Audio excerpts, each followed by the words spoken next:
Sa number 2, tatlo kaadlaw matapos nga maglupok ang bulkan kanaon. May pila sa gihapon ka mga barangay sa Negros Occidental nga halos natabunan sang abo. Hindi lang tao ang apektado kundi pati pananom kag kasapatan. May report si Romeo Subaldo. Sa mga porsyon sa Barangay Maaw, Mailom kag Ilihan sa Bago City, madamol sa gihapon ang abo sa dalanon. May mga pananom sa gihapon nga natabunan sang abo.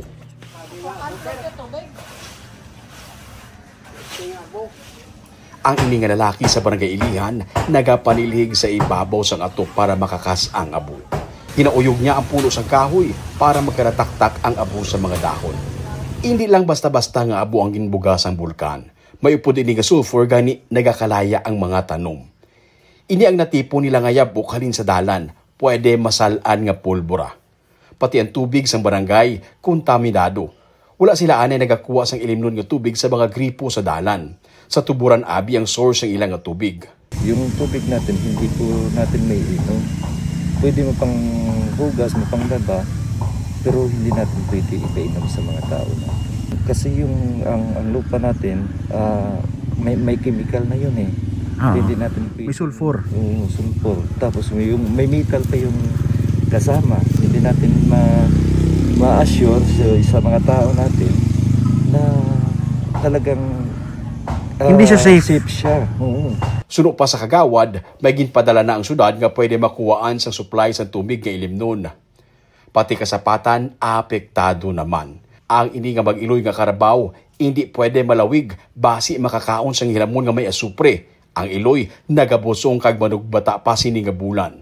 Gani kundi hindi ina nga barangay nagapakalabot si Noel Clarito para magpangita sang inugpakaon dere. Yung mga damo gaya ng dahon ng tubo bago ipakain sa kalabaw, hinugasan mo na. Kasi maraming maraming asupre. Okay.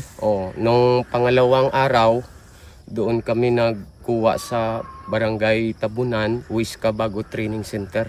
Malayo pa? Malayo pa, mapier yung dinala namin dito.